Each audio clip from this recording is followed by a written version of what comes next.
All right, today I'm going to go over the installation for the new IDS controller. And what this IDS controller does is it will retain your drive mode. So right now you can see on the bottom here, I'm in normal drive mode, and the vehicle will default to normal and it will default to comfort. Those are the only two modes that it will stay in permanently. If you want to change it to sport mode, you just have to select the dynamic mode knob and you can select sport mode. There's also a new one this year, and it's individual mode. And in individual mode, you can collectively set whatever you want in different areas. So engine, you can select normal, sport, or comfort. Let's go with normal. And then steering, I like my steering a bit stiffer, so let's go with sport. And interior lighting, you can change the lights to normal, which is white, and sport is red, and comfort is blue. I like the red, so I'll stick with sport. New to this year also is the ability to enable or disable the auto idle stop in individual mode. So up here you can go select idle stop and put it on disabled, which is where it should be in my opinion. So now that that's set, you can go back, and now that you're in your individual mode, it will remember all of the settings. So now your steering will be what you set it at, your engine will be at what you set it at, the interior lights, and the idle stop setting. So the only problem with this is now when you shut the car off, instead of defaulting back into individual mode, which is what you wanted, it will only start up again in normal or comfort. So the goal here is to keep it in individual mode all the time, because that's what I want to drive in, because that's all of my settings and everything the way I want it to be.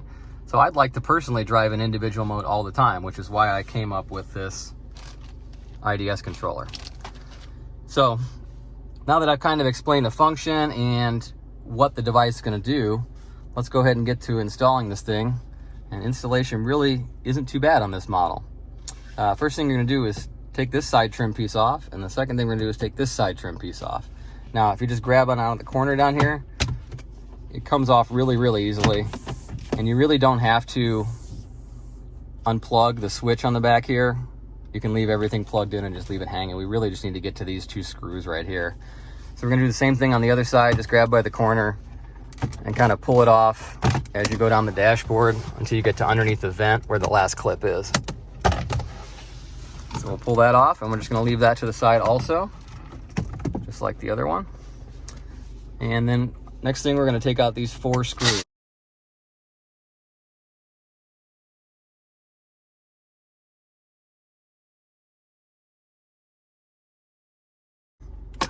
All right, now that we've got the 4 screws out, we can go ahead and remove the shifter assembly, and that will lift up and just pull out toward you.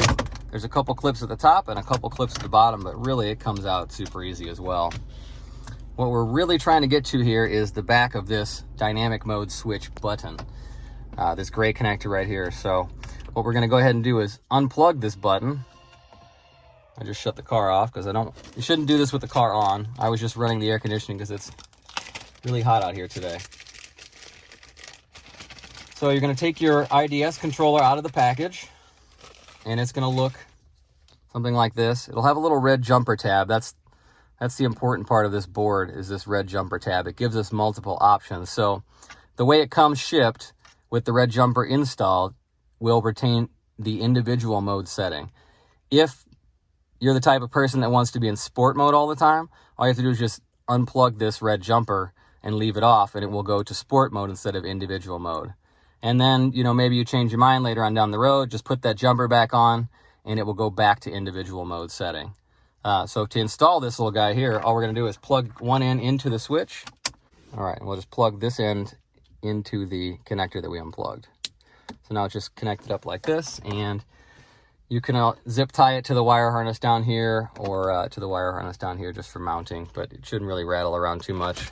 I'm just going to lay it in here for demonstration purposes. So now that you've got that connected, we can do some testing. So what we're going to do is we're going to start the car, and it will still start up in normal mode, and then in about 5 to 7 seconds it will automatically switch to individual for you. That way you don't have to remember to press the button. It doesn't mess with any of the functions. You're still able to, like I said, change the drive mode anytime you want. And also, you're still able to hold down and customize whatever individual settings you have. So this little device can save you from having to push this button every time you get in the car or remember. But I'm excited to bring it to you guys, and hope you guys enjoy it. Thanks for watching.